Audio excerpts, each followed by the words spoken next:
하나님 기준으로 살자라는 제목으로 함께 은혜를 나누겠습니다. 지난주 말씀을 잠깐 기억해 보면 하나님께서 아말렉과의 전쟁을 명령하셨죠. 그래서 사울을 보내셨는데 그 전쟁에서 사울이 이깁니다. 이기고 돌아오는데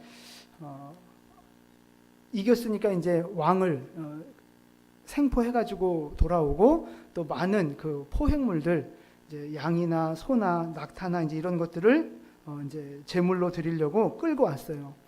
그래서 이제 기쁘게 돌아왔는데 사무엘이 오늘 딱 나타나서 막 책망을 하는 거예요. 오늘 이제 그 이야기를 좀 살펴볼 건데 왜 사무엘이 사울을 책망을 하는가 하는 거예요. 하나님께서 아말렉과의 전쟁을 이렇게 맨 처음에 명령하시면서 주셨던 말씀이 있어요. 구체적으로 말씀을 주셨는데 3절 말씀이거든요. 3절을 같이 읽어보겠습니다.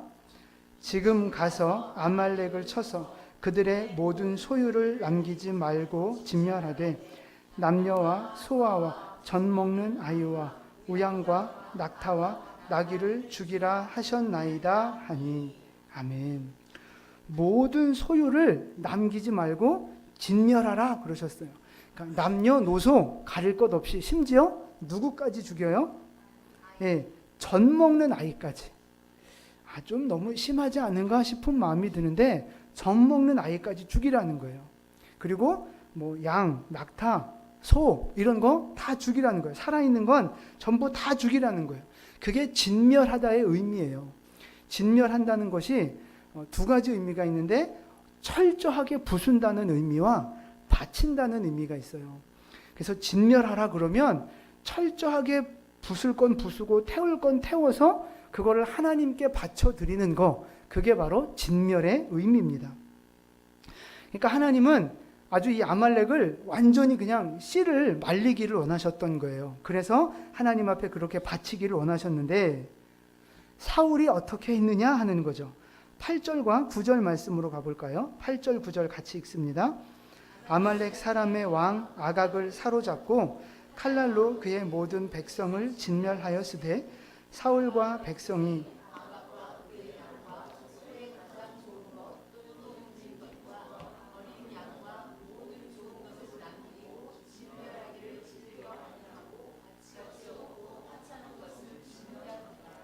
아멘. 사울이 어떻게 했어요? 네, 남겼어요. 백성은 뭐 다 죽였다고 보는데 왕을 살려뒀죠. 또 가축은 그렇죠. 가치가 없는 것은 죽이고 살찌고 기름지고 좋은 건 살려뒀단 말이죠. 자, 이 사울이 순종한 거예요? 불순종한 거예요? 불순종하기만 한 거예요? 순종도 했죠. 전쟁해라 그래서 전쟁했잖아요. 다 죽이라 그래서 웬만한 거 다 죽였잖아요. 그러니까 절반의 순종은 했단 말이죠. 근데 그걸 가지고 사무엘은 책망을 하는 거예요. 여러분 보세요. 항아리에다가 이제 물을 가득 채워라 그랬어요. 이제 팥쥐 엄마가, 계모가 항아리에 콩쥐 보고 물을 가득 채워라 그랬어요.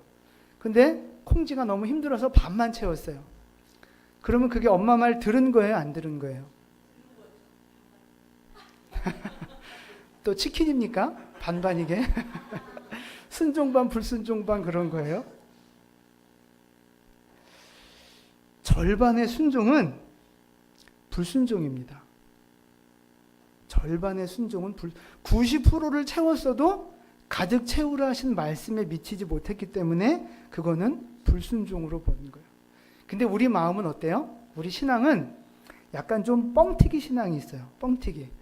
그래서 조금 기도하고 많이 응답받기를 원하는 것이 우리 마음속에 있어요. 조금 심고 많이 거두기를 원하는 마음.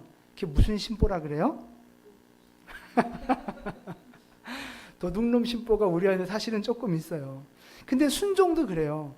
조금 순종해놓고 하나님 앞에 큰 복을 기대한단 말이죠. 나 순종했잖아요. 그래도 이만큼은 했잖아요. 라고 하나님 앞에 우리는 항변한다는 거예요.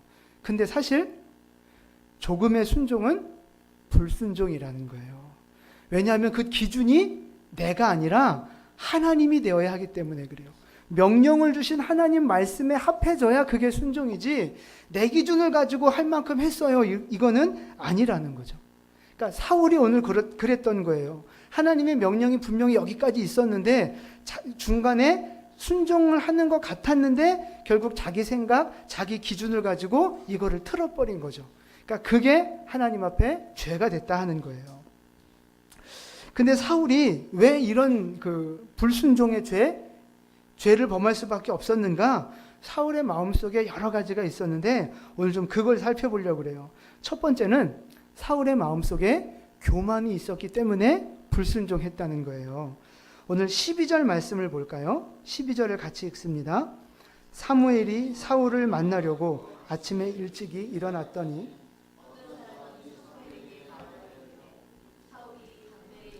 자기를 위하여 기념비를 세우고 발길을 돌려 길갈로 내려갔다 하는지라. 아멘. 어떤 사람이 소식을 전해주는데 그 내용이 뭐냐 하면 사울이 전쟁에서 이긴 것을 기념해서 기념비를 세워두고 길갈로 갔다는 거예요. 누구를 위한 기념비예요? 네, 자기 자신을 위한 기념비를 세운 거예요. 여러분, 정상적인 신앙이라면 전쟁에서 이기게 하신 그 하나님 앞에 뭐 해야 돼요? 제사 드려야죠. 감사하고 하나님을 높여드려야죠. 근데 사울은 지금 그거 안 하고 뭐 했어요? 자기를 위한 기념비를 세웠다는 거예요. 그러니까 자기 힘으로 이 전쟁을 이겼다. 자기 능력으로 이겼다. 뭐 어떤 이런 교만한 마음이 지금 사울 마음속에 들어온 거예요. 사울은 원래 이렇게 좀 겸손한 사람이었거든요. 17절 말씀을 보시면 17절을 한번 읽어보겠습니다. 사무엘이 이르되 왕이 스스로 작게 여길 그때에 이스라엘 지파의 머리가 되지 아니하셨나이까. 거기까지요. 초창기에 사울이 겸손할 때 하나님이 은혜를 주셔서 왕을 세웠다는 거예요. 원래 사울은 겸손한 사람이었어요. 근데 이제는 교만해진 거죠. 뭔가 좀 되는 것 같고 자리를 얻고 뭐 전쟁에도 이기고 그게 좀 잘 되니까 마음속에 교만한 마음이 들어간 거예요. 그래서 하나님 앞에 영광을 돌리기보다 자기를 위한 기념비를 세운 거죠. 참 어리석은 길을 걸어가고 있는 건데 사실은 사울의 이 교만한 모습이 우리에게도 있다는 거예요. 내 속에도 그 교만한 마음이 있다는 거예요. 여러분 지금 이제 교회 나오신 지 꽤 오래들 되셨는데 처음 신앙생활 할 때를 한번 생각해 보십시오. 그때는 겸손하고 뭐든지 이렇게 막 배우려고 하고 시키는 대로 해보려고 하고 그런 마음들이 막 있었잖아요. 아닌가요? 처음부터 까칠하셨나요? 네, 그런 게 있단 말이죠. 근데 이제 소위 그 이제 짬밥을 좀 먹고 이제 교회 생활이 이제 좀 어느 정도 이렇게 경력이 되면 그때부터 어떻게 돼요, 이제 뭔가 좀 아는 체 하고 이제 막 이제 머리는 좀 커지는데 그러니까 이제 막 이거저거 판단하고 이제 말대꾸하고 막 다른 사람 정죄하고 거기다 이제 저 직분 받으면 섬기는 직분이라고 말은 알지만 은근히 이제 그 계급처럼 느껴지는 거예요. 그래서 누가 뭐라 그러면 권사한테, 집사한테 뭐 이제 이러는 마음이 이제 은근히 들어가는 거죠. 여러분은 안 그런데 저 옆에 교회는 그런 사람도 있더라고요. 변은 익을수록 고개를 숙이는데 이상하게 우리 성도는 사람은 신앙생활을 할수록 교만한 마음이 들어간다는 거예요. 그래서 어떻게 돼요? 신앙생활을 오래 할수록 교회 안에서 자기 이름을 드러내려고 하는 마음들이 있어요. 자기 목소리가 좀 높아지게 하고 사람들이 자기를 좀 알아주고 막 이런 자기 이름과 공로를 드러내려고 하는 마음들이 은근히 있다니까요. 여러분 사울은 자기가 교만한 사람이야 이라고 교만하게 살았겠어요? 아니라니까. 자기도 모르고 이런 길 걸어가는 거예요. 근데 우리도 마찬가지예요. 여러분 보고 교만한 집사님 회개하세요. 그럼 기분 맞아 나 교만해요 이러고 여러분 겸손하게 회개하시겠어요? 뭐 이러면서 막 목사님 째려보면서 막 나 이 교회 안 나가 목사님한테 상처받아서 막 이제 이럴 거 아닙니까? 우리는 스스로 교만한데도 교만한 줄 모르고 살아갈 때가 많다는 거예요. 내가 기도했더니 하나님 응답해 주셨어. 이게 참 감사한 말이긴 한데 응답하신 하나님의 은혜는 없어지고 기도한 내공로만 드러날 때가 있다는 거예요. 그래요. 내가 교회에 이렇게 뭔가 헌신하고 수고하고 하나님이 은혜 주셨기 때문에 이렇게 할 수 있었던 건데 하나님이 주신 은혜는 어디 까먹고 내가 했다 이것만 드러나는 거예요. 이게 사람 마음속에 그런 교만한 모습이 있다니까요. 교회에서 봉사하고 헌신할수록 신앙생활이 길어질수록 교만한 마음이 들기가 더 쉬운 거예요. 여러분 교회에서 막 문제 일으키고 막 뭐 그렇게 교회 시끄럽게 하고 하는 사람들을 보세요. 초신자가 그래요? 장로, 권사 이런 사람들이 그런 거예요. 교회 오래 다닌 사람들이 그런 거예요. 교회 오래 다닐수록 내 존재가 점점점 커지기를 사람들은 원하는데 그러면 안 된다는 그 진짜 조심하셔야 될 거예요. 여러분 이 중에서 그럴 위험성이 교만해질 위험성이 제일 큰 사람이 누군 것 같으세요? 네, 저예요, 저. 담임 목사가 제일 교만해지기 쉬워요. 늘 저를 위해서 기도를 많이 해주셔야 돼요. 그럼 저 다음엔 누구예요? 우리 다 마찬가지예요. 다 똑같아요. 하나님은 교만한 자를 물리치시고 겸손한 자에게 은혜를 베푸신다고 하셨거든요. 여러분, 교만하면 망하는 거예요. 겸손할 때 하나님이 은혜 주시는 거예요. 교만하지 마시고 겸손한 여러분 되시기를 축복을 드립니다. 우리가 세상에서는 출세하고 이름 내고 막 어디 뭐 TV 나오고 이런 게 좋아요. 그렇게 하셔야 돼요. 특별히 믿음의 사람들일수록 사실 세상에서 더 잘 나가셔야 돼요. 그게 좋은 거예요. 근데 교회 들어오면 어떤 사람이 돼야 돼요? 따라해 보세요. 있으나 마나한 사람. 네. 있으나 마나한 사람이 돼야 되는 거예요. 있으나 없으나 크게 신경 쓰이지 않는 사람. 그런 사람이 돼야 되는 거예요. 그 말은 뭐 아무것도 일하지 말고 그냥 예배만 드리고 가고 뭐 봉사도 하지 말고 뭐 이런 뜻이 아니라 드러내놓고 뭘 하지 말라는 거예요. 드러나지 않게 오른손이 한 일, 왼손이 모르게 하라 이런 말씀처럼 이름도 없이 빛도 없이 섬기라는 거예요. 우리 그런 찬양 있잖아요. 이름 없이 빛도 없이 감사하며 섬기리다. 그렇게 섬기라는 거예요. 근데 우리는 이름도 드러내고 내가 영광 받으면서 뭔가 하려고 한단 말이죠. 그러지 말라는 거예요. 하나님 앞에서는 겸손하셔야 돼요. 교회 안에서 중요한 사람이어야 하면서도 한편으로는 존재감이 없는 사람이 돼야 돼요. 조용하게 그렇게 섬기는 사람이 돼야 된다는 거예요. 그래서 저도 우리 교회에서 존재감이 좀 없었으면 좋겠어요. 어느 큰 교회들 보니까 담임 목사님이 6개월씩 1년씩 자리를 비워도 교회가 흔들리지 않아요.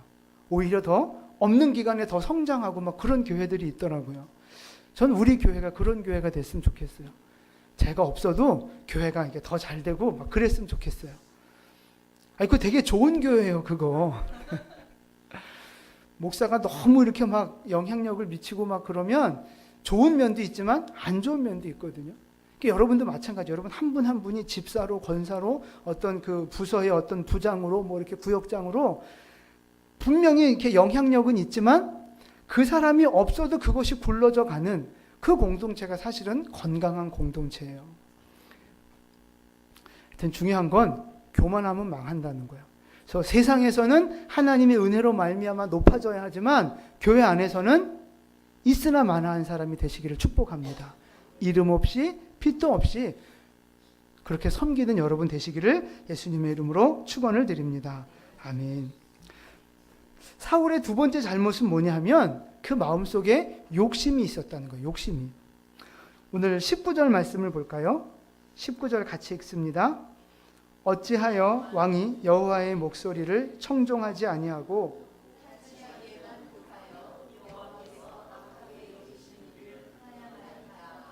아멘. 사무엘이 사울에 대해서 책망하는 말씀인데요. 뭐라고 말하냐면 하나님 목소리를 청종하지 않고 탈취하기에만 급했다 이렇게 말하고 있잖아요. 이게 무슨 뜻이냐면 이제 사자나 호랑이나 이런 맹수가 먹잇감을 이렇게 탁 노려보고 있다가 이때다 싶을 때 그냥 확 달려나가가지고 확 물어뜯는 거 있잖아요. 바로 그런 표현이 이 말 속에 숨어져 있어요. 그러니까 지금 사울은 그냥 이렇게 열심히 하나님 뜻에 순종하다가 뭐 이렇게 하나님의 은혜로 이렇게 전리품을 얻어온 그게 아니에요. 지금 이 사울의 목적이 어디에 있었어요? 그쵸. 그 탈취물에 있었다는 거예요. 그 노량물, 아말렉을 빨리 죽이고 저거 내가 가져야지. 이런 마음, 이런 욕심을 가지고 전쟁을 했다는 거예요. 그게 진짜 사울의 속마음이었다는 거예요. 근데 입으로는 사울이 뭐라고 말하느냐? 20절과 21절 말씀 보세요. 같이 읽습니다. 사울이 사무엘에게 이르되 나는 실로 여호와께서 보내신 길로 가서 아말렉 왕 아각을 끌어왔고 아말렉 사람들을 진멸하였으나 다만 백성이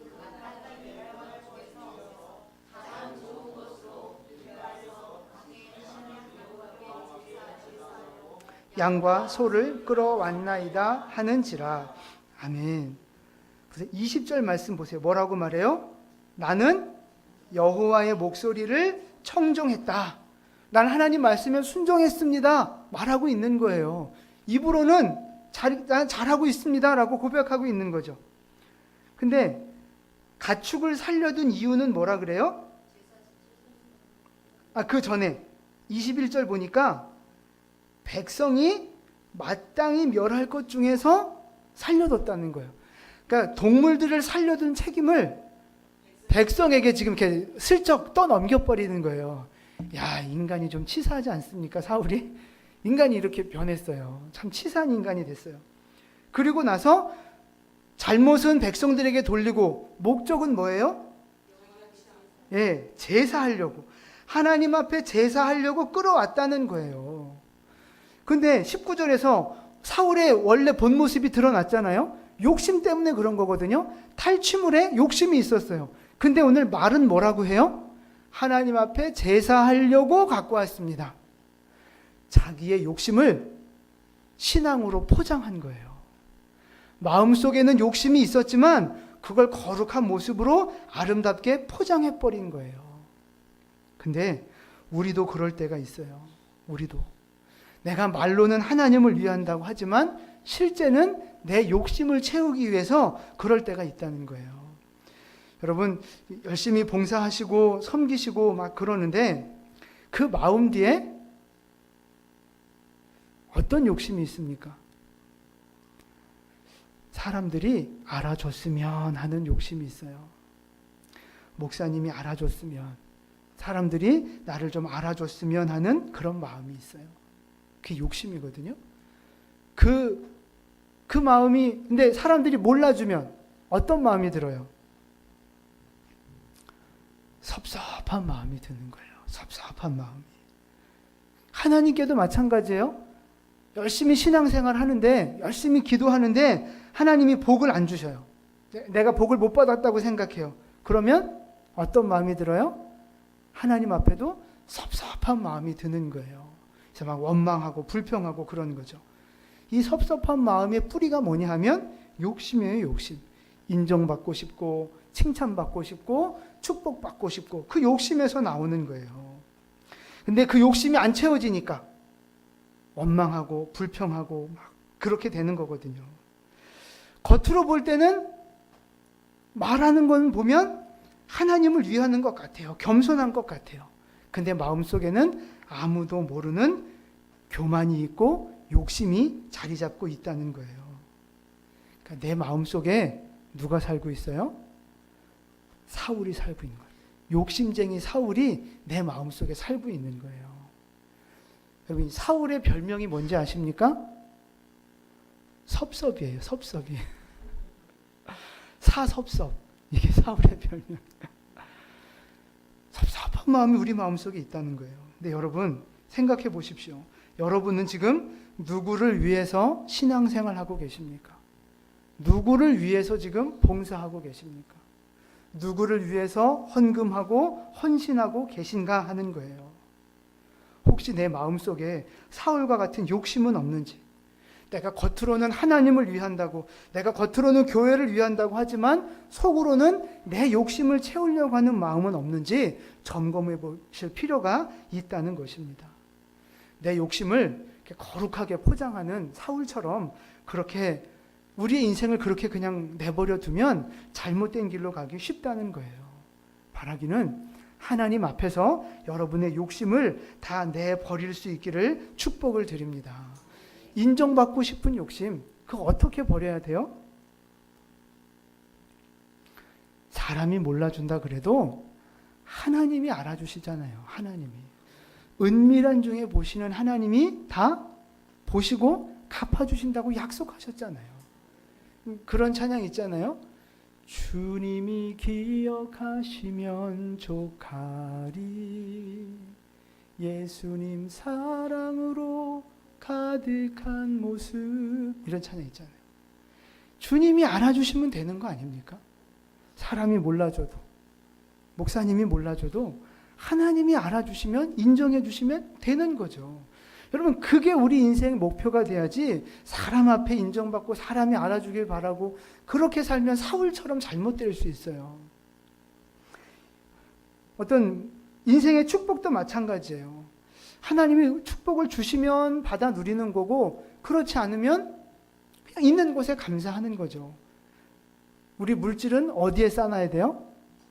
하늘에 쌓아야 돼요. 하늘에. 자꾸 통장에만 자꾸 너무 쌓으려고 하지 마시고 하늘에 쌓으세요. 하늘에. 이 땅에 쌓아두는 물질은 언젠간 스물스물 다 없어지지만 하늘에 쌓는 물질은 결코 없어지지 않는다고 주님이 말씀하셨어요. 하나님 앞에 칭찬받으면, 하나님 앞에 상 받으면 그것이 영원한 축복 아니겠습니까? 여러분, 이 세상에서의 욕심, 이 세상에서의 어떤 인정, 그런 것들을 다, 욕심 다 내려놓으시고 오직 살아도 주를 위해 살고 죽어도 주를 위해 죽는, 그렇게 하나님 앞에 온전히 바쳐진 인생 살아가시기를 예수님의 이름으로 축원을 드립니다. 아멘. 사울의 세 번째 잘못, 그건 뭐냐면 사람을 두려워했다는 거예요. 오늘 24절로 한번 가보겠습니다. 24절 같이 읽겠습니다. 사울이 사무엘에게 이르되 내가 범죄하였나이다.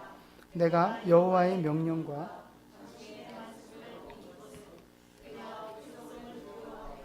그들의 말을 청종하였음이니이다. 아멘. 이제야 실토를 하는 거예요. 여태까지 막 아름답게 포장했다가 사무엘이 자꾸 꼬치꼬치 따지니까 이제야 실토를 하는 거예요. 사실은 백성이 두려워서 그랬습니다. 사울은요, 하나님보다 사람을 더 두려워했던 사람이에요. 하나님의 말씀이 있고 사람의 요구가 있는데 이게 두 개가 충돌할 때 무엇을 선택하느냐 하는 거죠. 사울은 사람들의 요구를 선택했다는 거예요. 여러분 같으면 어떻게 선택하겠습니까? 하나님의 말씀이 있고 사람들의 요구가 있고 눈치가 있을 때 두 개가 충돌하는 상황에서 무엇을 선택하시겠느냐 하는 거예요. 하나님의 말씀이 있고 내 감정이나 계산이 충돌할 때, 하나님의 말씀과 우리 인생의 현실이 충돌하는 상황에서 어떤 것을 선택하겠는가, 누구를 더 두려워하겠는가 하는 거예요. 여러분, 어떤 상황 속에 있든지 간에 하나님을 선택하는, 하나님을 두려워하여 하나님 말씀만 선택하는 여러분 되시기를 축원을 드립니다.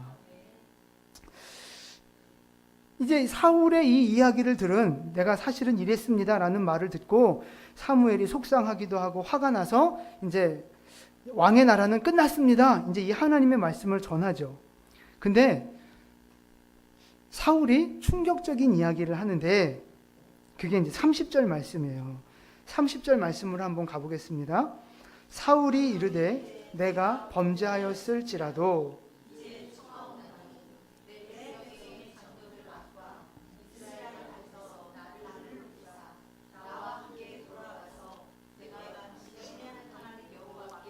경배하게 하소서 하더라.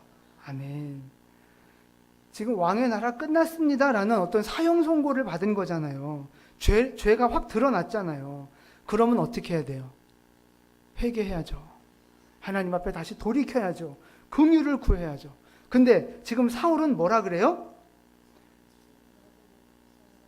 네, 내가 하나님 앞에 범죄하긴 했지만 그래도 이 장로들, 백성들, 이 사람들 앞에서 내 체면을 좀 살려달라는 거예요.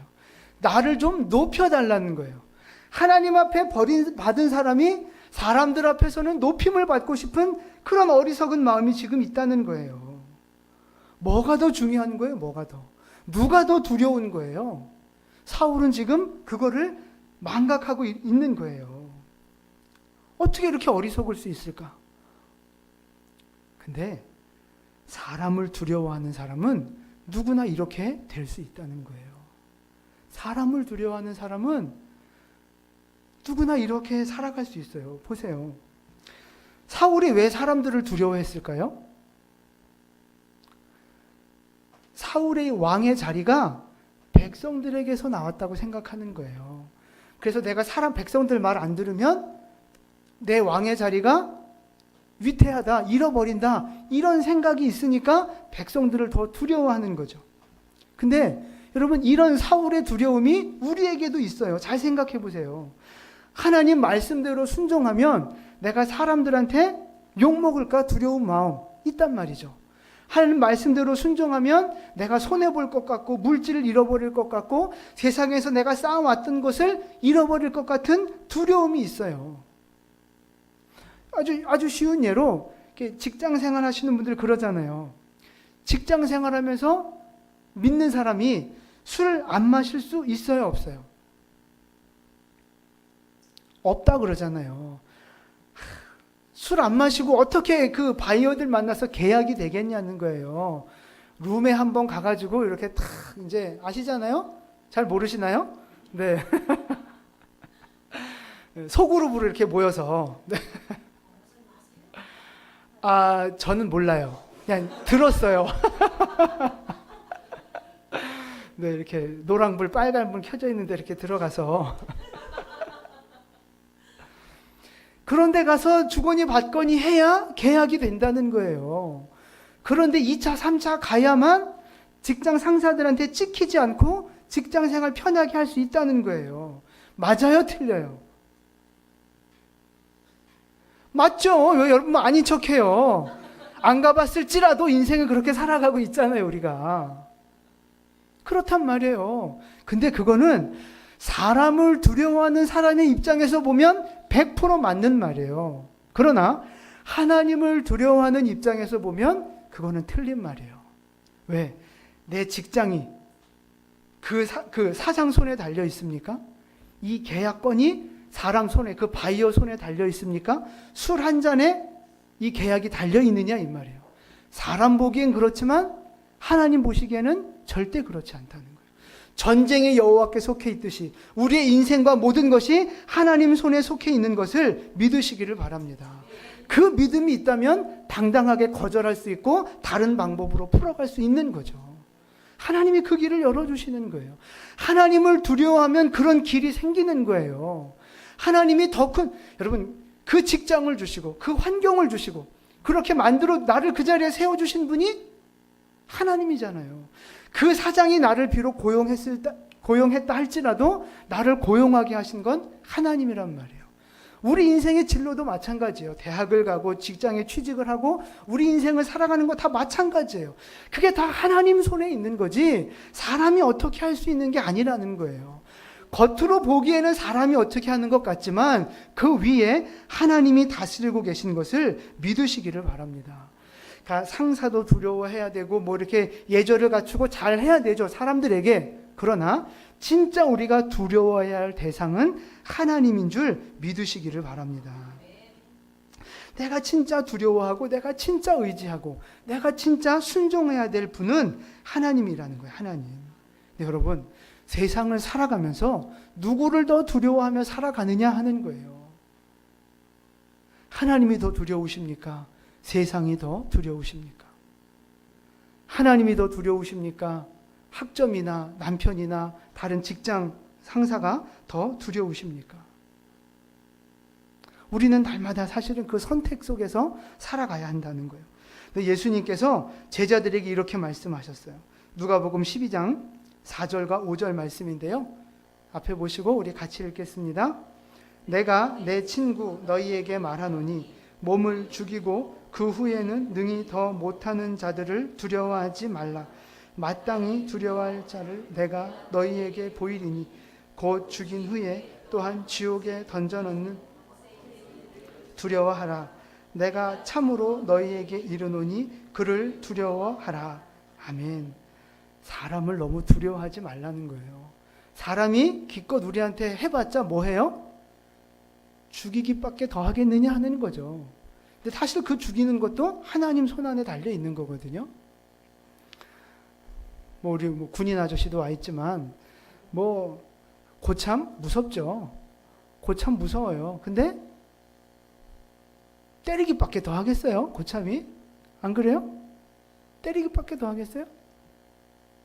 근데 하나님은 직장 상사 월급 가지고 우리 이렇게 잘르니 안 잘르니 그런 거밖에 못하. 그게 다죠 근데 하나님은 그 물질을 넘어서서 육신을 넘어서서 우리의 영혼까지도 주장하시는 분이 하나님이라는 거예요.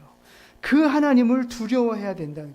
내가 진짜 두려워할 대상이 누군가 그걸 똑바로 알고 인생을 살아갈 때 우리의 인생이 사울처럼 잘못 가지 않고 올바른 믿음의 길 걸어갈 수 있게 되는 줄 믿으시기를 바랍니다.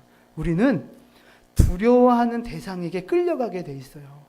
사람이 두려우면 사람한테 끌려가요. 돈이 무서우면 돈에게 끌려가요. 그게 우리 인생이에요. 그러나 내가 하나님을 두려워하면 하나님께 끌려가는 인생, 하나님이 이끌어가는 인생이 된다는 것입니다. 여러분, 세상에 끌려가는 인생이 잘 되겠습니까? 하나님 앞에 끌려가는 인생이 잘 되겠습니까? 하나님을 두려워하셔서 세상을 이기시고 문제를 이기시고 성공의 길, 승리의 길 걸어가시는 여러분 되시기를 예수님의 이름으로 축원을 드립니다. 오늘 말씀 정리합니다. 사울이 실패한 이유, 사울이 불순종하여 실패한 이유는 뭐냐면 그 마음속에 교만이 있었고 욕심이 있었고 하나님을 두려워하지 않고 사람을 두려워하는 마음이 있었기 때문이라는 거예요. 여러분, 이 사울의 모습을 오늘 우리가 반면교사로 삼아서 내 속에 있는 교만, 욕심, 세상을 두려워하는 마음들 다 내어버리시고 하나님만 두려워하시고 하나님 앞에 겸손하게 순종하는 여러분 되시기를 축복합니다. 사울처럼 떨어지는 인생이 아니라 다윗처럼 승리하는 인생 되시기를 예수님의 이름으로 축원을 드립니다. 아멘. 기도하겠습니다.